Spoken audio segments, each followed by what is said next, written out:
If you had to predict the future of a brand new religion, one gathering fervent followers today, what would you say its chances of survival are in, say, 1,000 years? Throughout history, the landscape is littered with the ghosts of movements that burned brightly with messianic promises and charismatic leaders, only to fizzle out into footnotes and academic curiosities. But is this just a coincidence? Or is there a kind of sociological gravity at play? A blueprint for collapse embedded in the very structure of new belief systems? This video isn't about any single cult, but about the fundamental dynamics that make long-term survival so profoundly difficult. We will explore the historical precedents and the hidden pressures that suggest modern new religious movements, no matter how passionate, are likely following a well-trodden path to oblivion. Perhaps you've even seen a new or fringe movement spring up in your own town or region. We'd be fascinated to hear about it. Tell us where you're from in the comments, and if you've ever had a close encounter with a burgeoning faith. Your stories add so much to our collective understanding. Don't forget to like and subscribe for more critical analysis. The authority deficit. The first and perhaps most insurmountable obstacle facing any new religious movement is what can only be described as the authority deficit.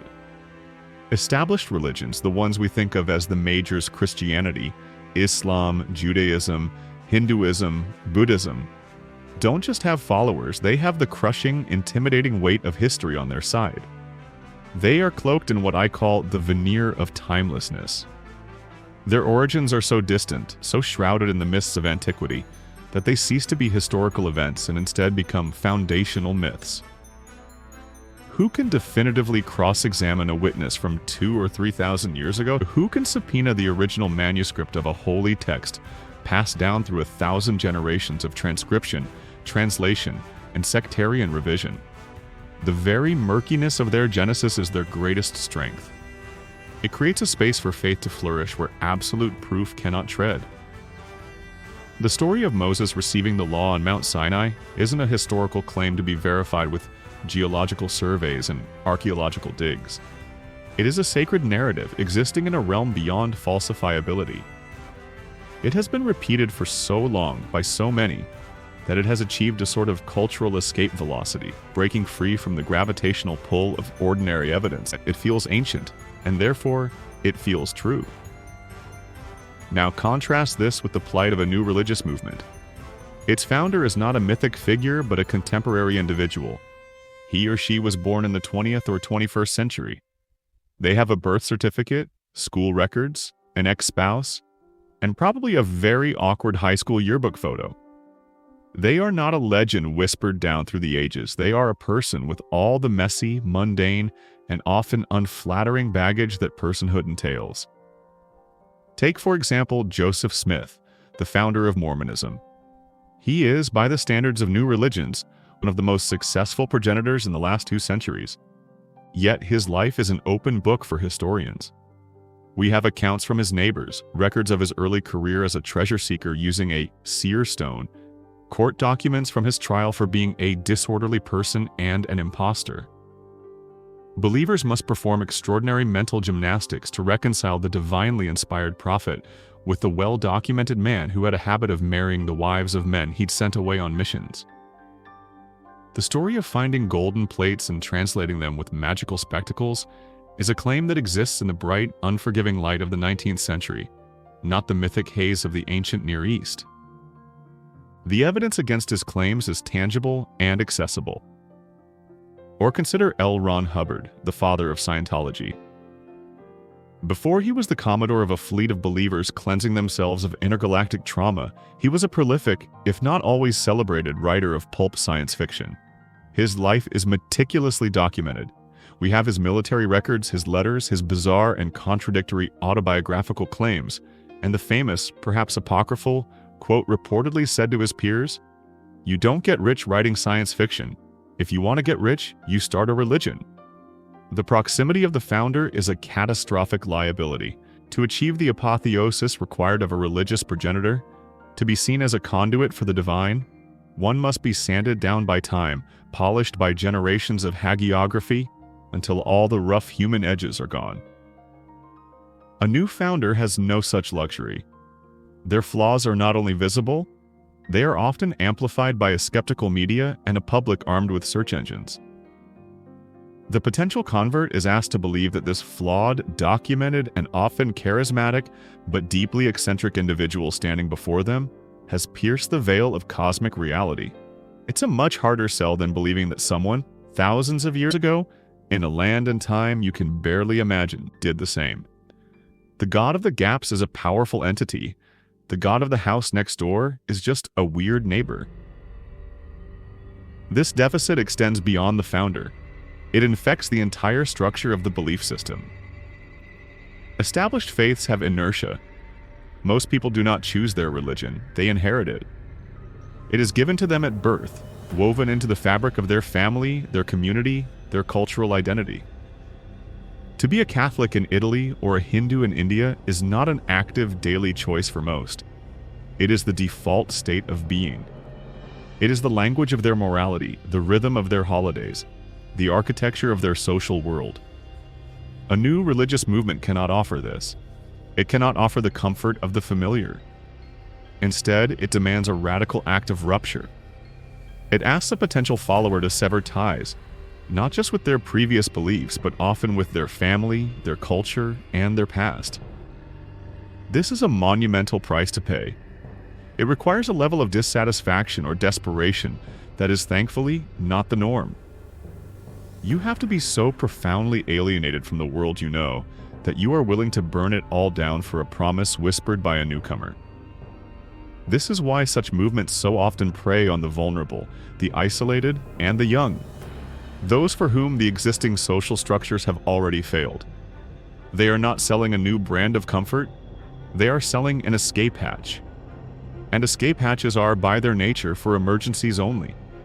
For the vast content or even mildly discontented majority, the old ways, the inherited ways, hold an unassailable authority. They are the bedrock. The new movement is just a tremor, and most tremors quickly fade. The saturated marketplace of belief. The second great filter that dooms most new religious movements is the brutal reality of the spiritual marketplace. It is a mistake to think of religions as operating outside the realm of competition. They are, in many ways, the ultimate brands, competing for the most valuable resource of all, the human's soul.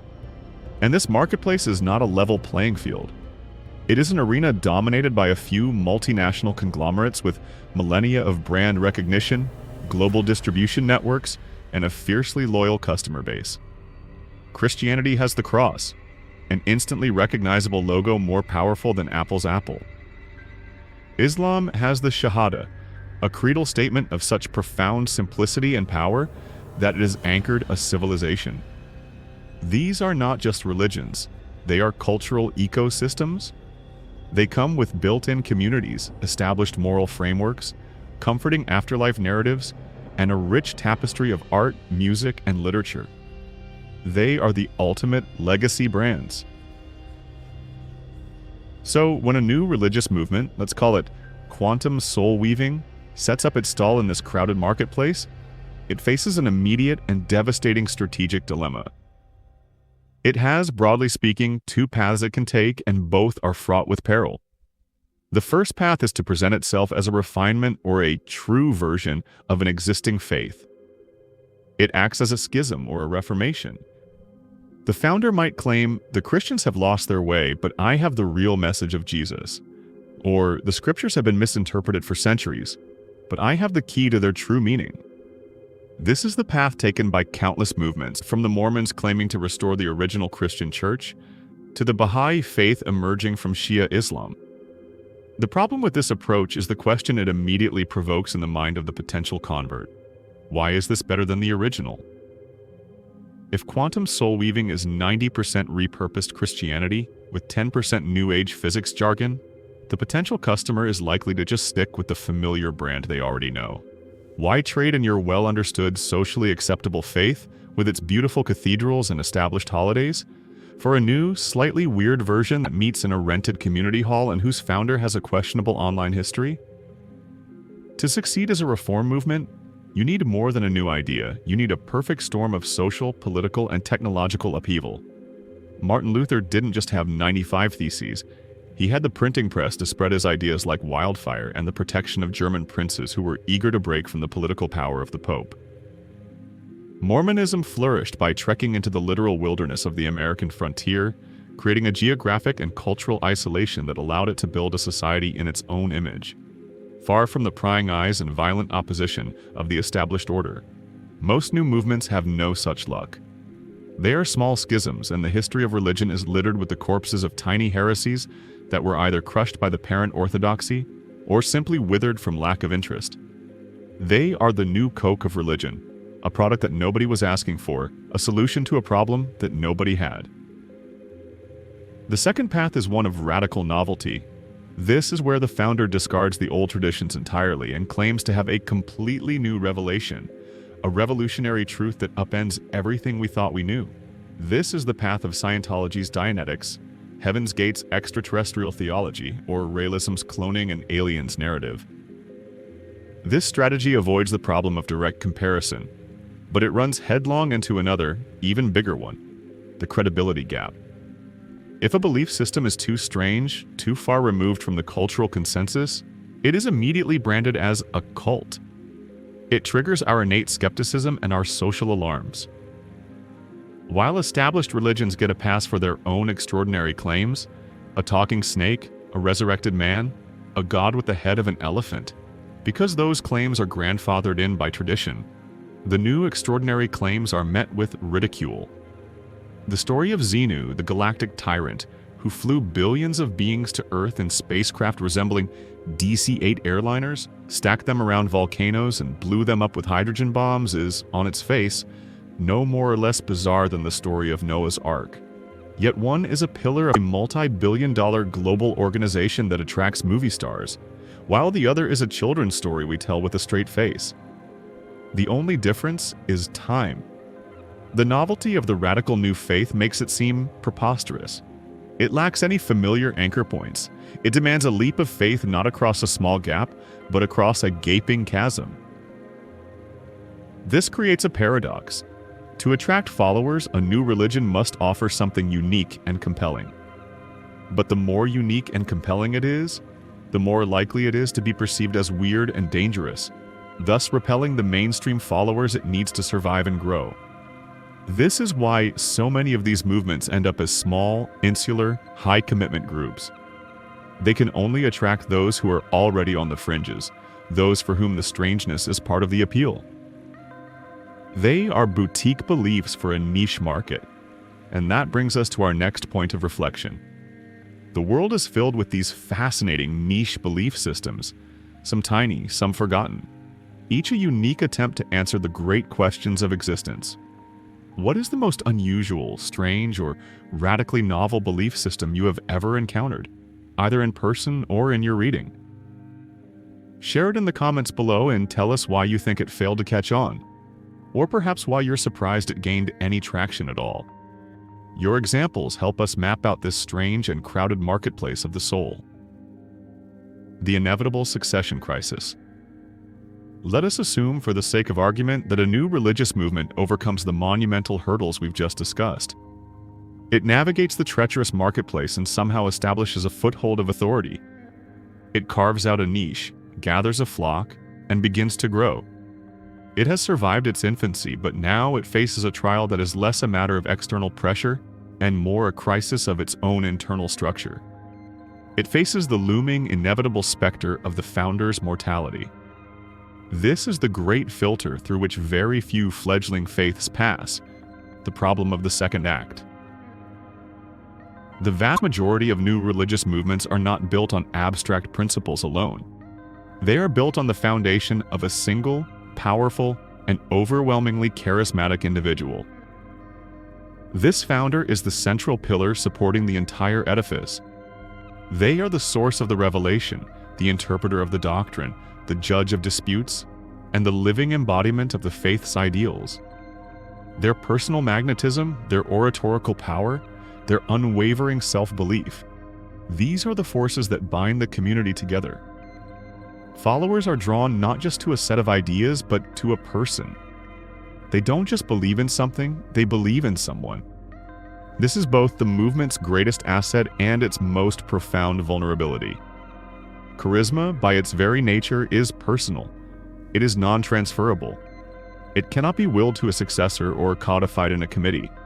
And when the charismatic leader grows old, falls ill, or dies, the movement is thrown into existential chaos.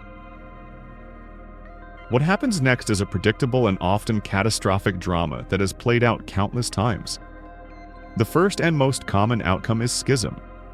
The moment the leader's heart stops beating, a power vacuum opens, and nature, as we know, abhors a vacuum. Lieutenants who were once united in their devotion to the founder now see each other as rivals.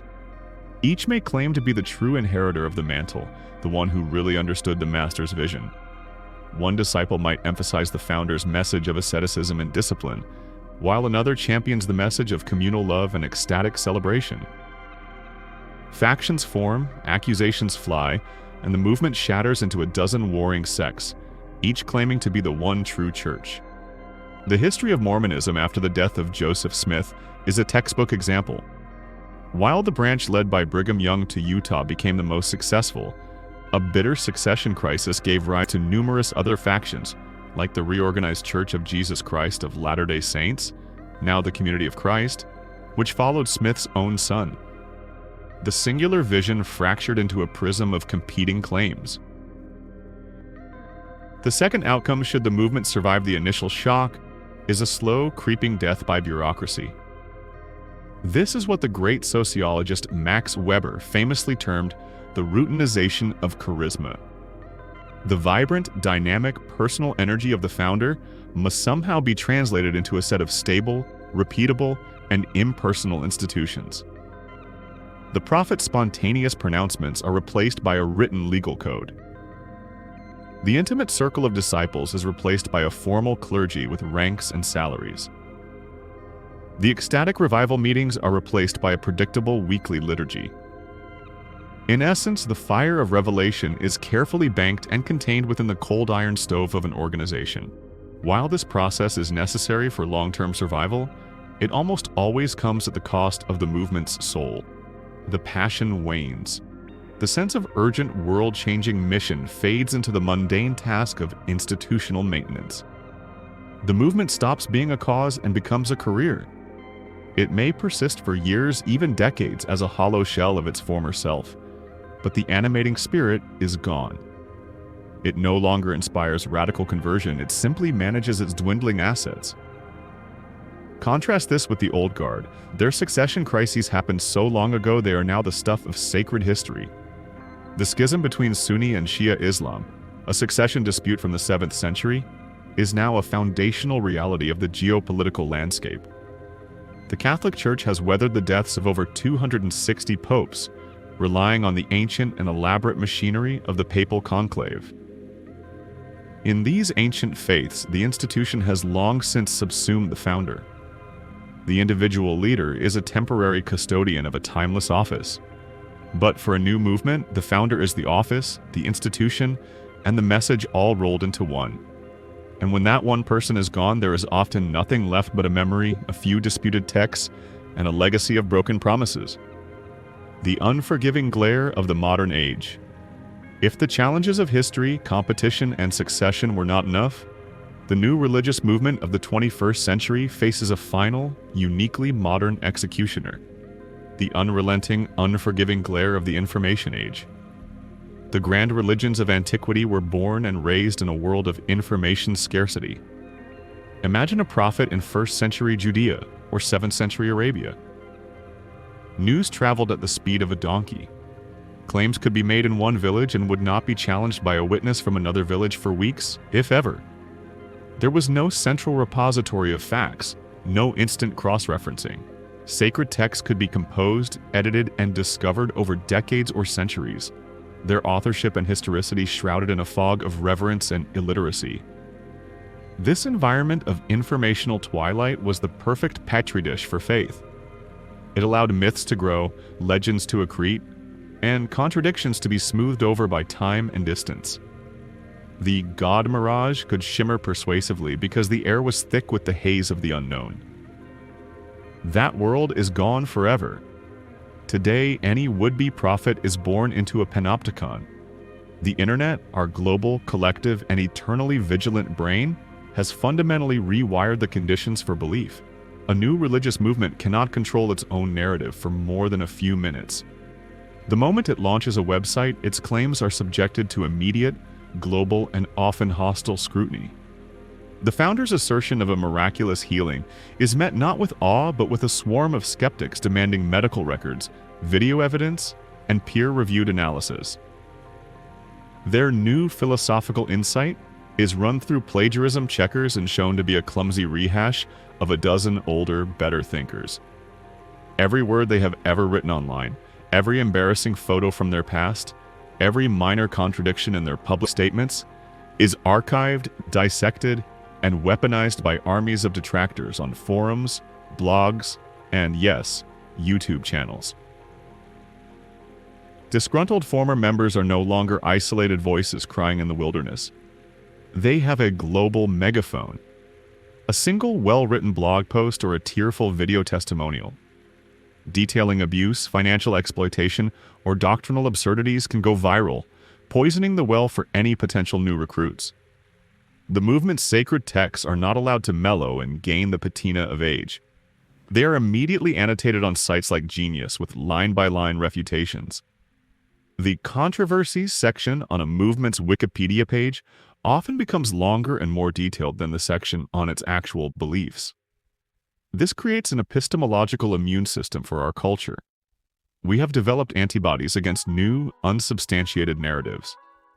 Before committing to a new faith, the modern seeker does not pray for a sign, they Google for scandals. This environment is not just hostile to recruitment, it is corrosive to retention. For a belief system to endure, it must create what sociologists call a sacred canopy, an all-encompassing worldview that protects its followers from the chaotic winds of contradictory information. It must be able to raise its children within a bubble of belief. In the information age, that bubble is impossibly fragile. The child raised in the faith of quantum soul weaving is one curious web search away from discovering that the founders' quantum theories are nonsense, that their sacred celestial prophecies were all demonstrably false, and that there's a thriving online support group for people who have escaped the cult. The old religions survived this partly through sheer cultural inertia, but also because their scandals and inconsistencies are so ancient, they feel more like historical debates than present-day exposés. The Crusades are a historical tragedy. The financial dealings of a modern guru are a current affairs issue. The challenge is no longer just fending off a rival faith. It is fending off reality itself, a reality that is now more accessible and more aggressively asserted than at any point in human history. The desert where mirages form is now flooded with a relentless stream of data, and new illusions find it very hard to take hold on such saturated ground. An epitaph for new gods. So, we are left with a rather stark conclusion. The deck is stacked, the game is rigged, and the odds of a new religious movement achieving anything like the longevity and influence of its predecessors are vanishingly small. They emerge into a world that is profoundly inhospitable to their survival. They are born with a crippling authority deficit, unable to compete with the weight of millennia. They enter a saturated marketplace of belief, dominated by legacy brands that offer a more comfortable and socially acceptable product.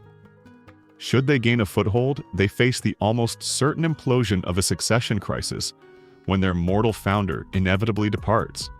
And towering above it all is the unforgiving glare of the modern age, an era of information that acts as a powerful disinfectant against the bacteria of new, extraordinary claims. The age of new gods, it would seem, is over. The conditions that allowed the great mirages of the past to form, the isolation, the scarcity of information, the uncritical canvas of the ancient mind, have evaporated. We are left with the old gods, the ones that got in before the doors of history and science closed. They stand now as magnificent fossils, enduring monuments to a bygone era of human consciousness, their foundations set so deep in our culture that they have become part of the landscape. Our task as skeptics and rational observers is perhaps not to wait for them to be replaced by newer, shinier illusions. It is rather to learn to see the landscape as it truly is, in all its stark and beautiful reality, without the need for a mirage to make the desert seem less empty. If you have found this exploration valuable, please give this video a like and subscribe to the God Mirage for more dives into the architecture of belief. And for a final thought, let us know in the comments. Do you think a truly new religion could succeed today? If so, what do you believe it would have to look like to overcome these immense obstacles? We look forward to reading your theories. Until next time, keep questioning.